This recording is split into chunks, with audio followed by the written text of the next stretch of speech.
Hey everyone, welcome back to another hardware news recap of the week. In this one, we're going to be talking about MSI launching a new super video card. But they're launching an imaginary SKU because there is no 3060 Ti Super. But MSI decided to name a product that, and then the product page mysteriously disappeared, probably because NVIDIA said, "What are you doing? Super is our word. You can't use it." Like, genuinely, that's probably how that went down. And to be fair, it would create a lot of confusion. Intel quietly killed its Bitcoin mining ASIC. If you didn't know they made them, they're dead now. There's a really crazy M.2 heatsink we'll be talking about. And additionally, we had a story about Seagate getting fined lots of money for making a company use its hard drives. As if using the hard drives wasn't already enough punishment. Before that, this video is brought to you by Thermaltake and their new Series 500TG ARGB mid-tower case.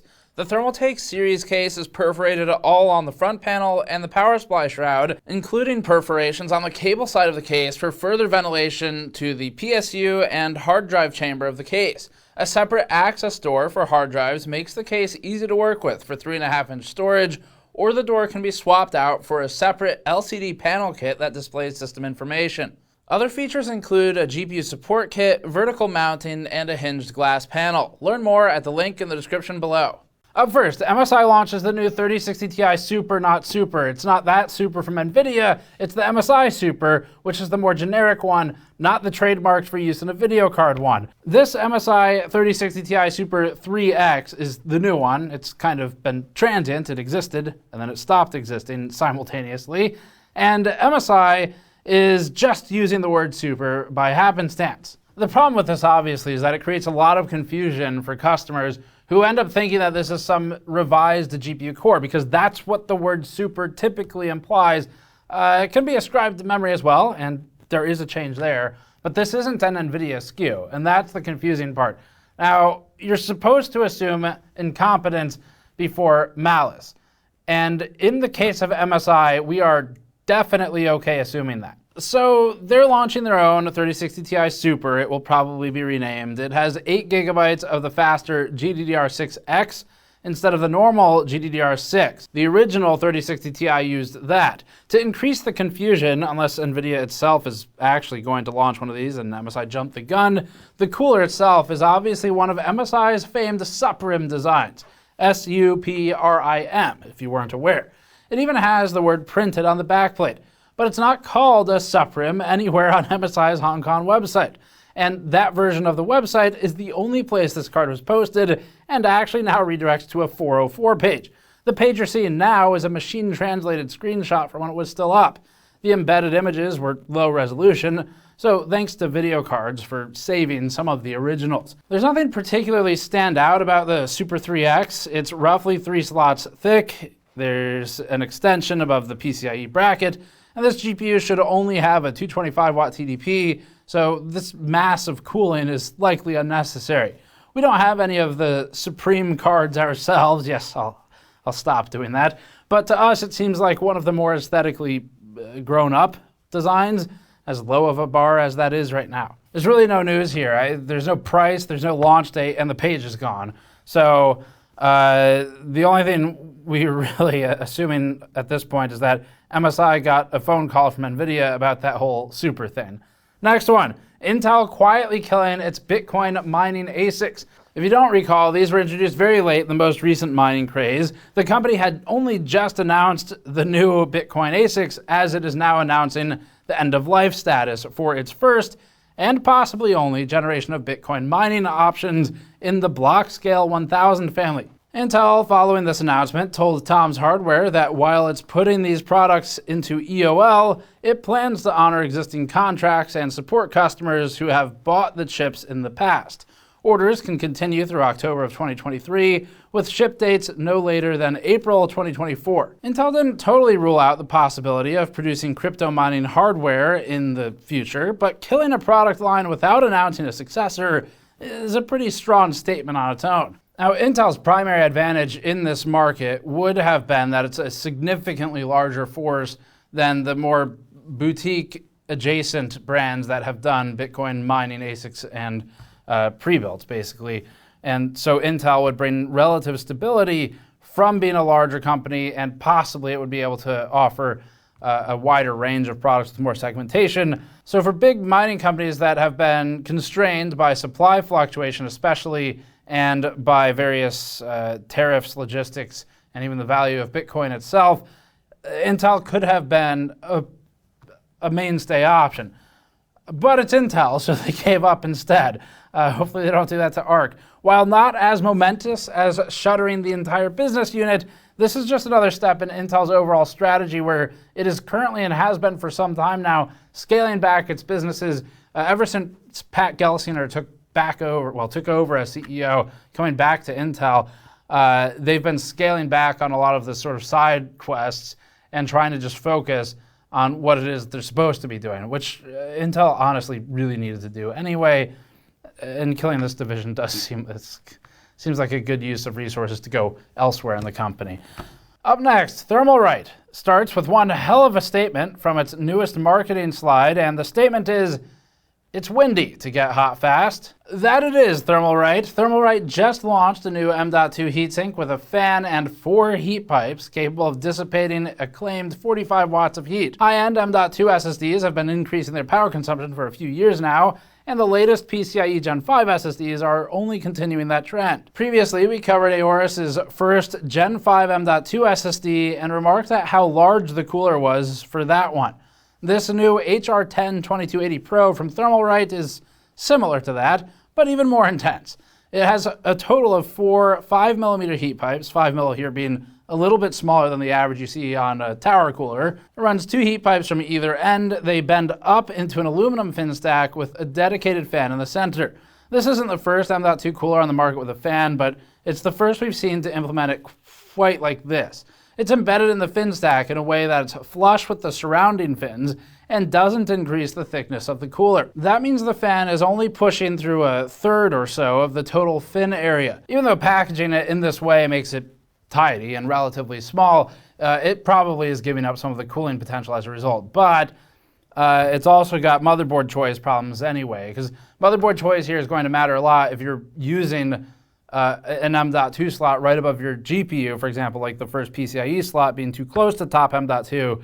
The GPU backplate, especially if it's a thicker one, might end up right against that fan anyway. So that would give it barely any room to breathe. It'd be more or less sitting between 2 hot components, which they already do, to be fair, but it's solving the problem in a way that would be easier to solve if you just move the M.2 device, but then again, you can't really do that if the motherboard vendor built it a certain way. The best case scenario for this cooler would probably be in a situation where the M.2 slot is below the GPU on the board so that it blows into the GPU intake fans. As for the specs, the fan itself is 30mm. It's rated to spin anywhere between 3,500 and 6,500 RPM. Rated to spin at doesn't mean will or should spin at, though. 6,500 RPM is high and it will be whiny, so you'll want to keep that lower. But the 30mm fan is about the most you can get given the size of an M.2 heatsink. The HR10-2280 Pro is currently only available through an AliExpress store for $21, at least at the time of writing this news episode. And it's competitive with other actively cooled M.2 heatsinks at that price, especially those from brands, again, like Aorus, that are generally more expensive. We didn't realize some of these existed until we looked through Amazon a little bit more with this announcement, and it is definitely in a Wild West phase for designs for M.2 heatsinks right now. Zotac is trying to make a different video card, and it is doing it in the laziest, least inspired, most disappointing way possible. It's introducing the Spider-Verse GPUs. It's not about biomimetics. Guess what it's about? Zotac's bringing 3 new Spider-Man Spider-Verse graphics cards to market. That is, if you count a backplate and some stickers on the fan hubs as constituting a new GPU. These cards are actually just the existing 4070 Ti Amp Aero, the 4070 Amp Aero, and the 4070 Twin Edge OC cards from Zotac, but with Spider-Verse themed art on the backplate, as well as some stickers to cover the fan hubs with color-matched Spider-Man iconography. And in all bluntness, this is incredibly lame.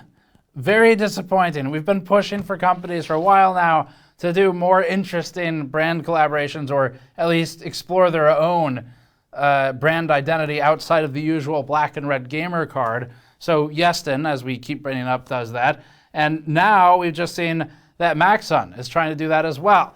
But here, this is not what we were thinking of. Like, at least EK and Seagate, for all of their Seagate faults, at least their Star Wars SSD and the heatsink, it looked like someone put effort into that. Like someone at one of those companies cared enough to say, this is cool, we should respect that we've been given this opportunity by a company that definitely doesn't need us. But to be fair, it does want the money. And in this case, Zotac went the route of, hey Bob, you got any more of them stickers that your kid got from the ice cream cones? Okay, let's put them on these fans. So no new plastics, no new molding, nothing like that. Even Palit actually recently did something similar with Italian extreme modders to create a custom Spider-Man shroud for one of its own 4070s as a one-off. Something truly custom like that would be cool. Mass-produced, though, would be awesome, and Zotac isn't going to do it. The two 4070 cards will also be available through a giveaway, along with various merchandise made in collaboration between Zotac and Sony. First prize gets the 3-fan amp Arrow, while second prize winners will get the 2-fan Twin Edge OC. The contest will take place from May 26th to June 30th, and it'll feature some kind of virtual scavenger hunt in a mobile app so that you can earn your chance to be disappointed by it. Up next, ASUS is giving out free 12-volt high power cables if you bought an ASUS 40 series video card and an expensive ASUS power supply, and it has announced that its Loki, Strix Gold Edition, and Tough Gaming Gold power supplies will all be moving forward to support the ATX 3.0 spec in its entirety in the future, and the current revision of those power supplies all come with a native 12-volt high power connection and a cable for it. So as a way to celebrate or something, ASUS is running a promotion for any buyers of select older power supplies as well to get a dual 8-pin to 12-volt high power conversion cable. Once again, the minor inconvenience that you need to have purchased a 40 series ASUS card. All it takes is signing up and also having spent like over $1,000 on an ASUS power supply and GPU. It's a nice gesture, but if they're going for the we're going to move to ATX 3.0 for everything, so we want to support our customers angle, then just support the customers. Don't half-ass it. You either offer it to people who bought those power supplies, because let's be honest, not many of them are going to claim it or hear about it anyway, because we're talking about older power supplies, or don't. Just sell it.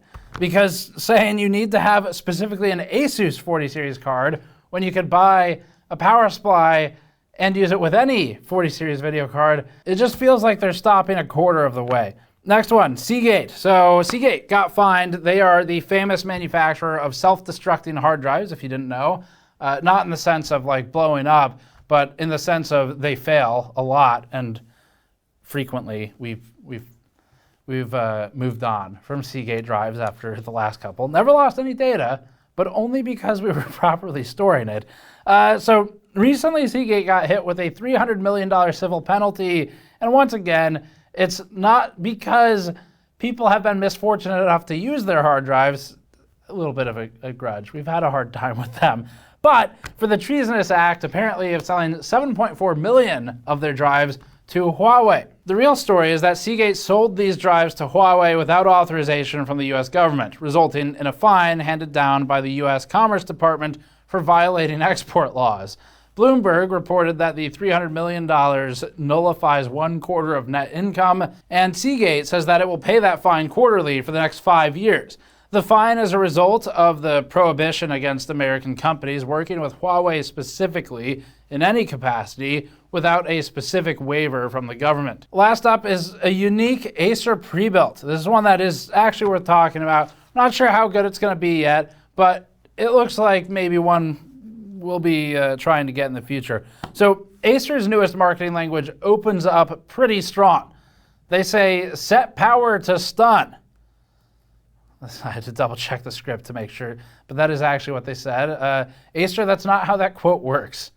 It doesn't make any sense. But that's okay. They also go in early for the NVIDIA marketing budget when they state the Predator Orion X with DLSS 3 as if it's a special Orion X thing. But let's take a look anyway. Acer has just announced that it's bringing a crazy new custom pre-built to market that's, quote, spaceship inspired. They're calling it the Orion X. The main point is that it's small. It's built in a custom 15.4 liter mini ITX case with aesthetics right up any Star Citizen player's alley, the perfect companion for when the game never launches. The exterior has an industrial look with thin light strips, orange caution areas, and big latches right on the front that release the side and the top panels. The top of the Orion X has a metal crane. You can swing it out to either side to act as a headset hanger, and at the bottom of the front panel is also an access bay for a hot swap M.2 device. We like how accessible everything looks despite the small form factor, though we need to test it to see how the execution quality is. The motherboard and GPU are separated into two compartments connected by a PCIe riser in the sandwich layout that's been gaining popularity, or at least it has been in the small form factor space for a while now, and the motherboard looks to be a standard ITX size with regular DIMMs, so no messing around with laptop SODIMMs. CPU cooling is handled by a 240mm CLC with the radiator set to exhaust air out of the top of the case. There's also a custom Acer RTX 4090 in a 3-slot size. And that's the more interesting part here, because this follows Acer's Bifrost A770 with Intel Arc, except this one's NVIDIA. So it establishes a trend that maybe Acer is looking to seek presence as a board partner. The GPU is liquid cooled with an internal radiator where the air cooling fin stack would normally be present. And Acer has this exploded view render on the page that helps get us an idea for how it's all constructed. Now initially, to be fair to Acer, we thought this would just be a box with some parts in it, because that's what most pre-builts are. This one actually looks kind of interesting though. They've done more than the bare minimum. There is definitely some custom work, custom tooling here. Whether or not that's any good is a different story, but the pieces are in the right place for us to look at it because it is more than what would typically be done. That's it for this one. Thanks for watching. As always, subscribe for more. Go to store.gamersnexus.net to help us out directly, and go to patreon.com/gamersnexus for bonus posts and, again, to help fund our testing. We have a lot of cool content coming up this week, so make sure you check back. Thanks for watching. We'll see you all next time.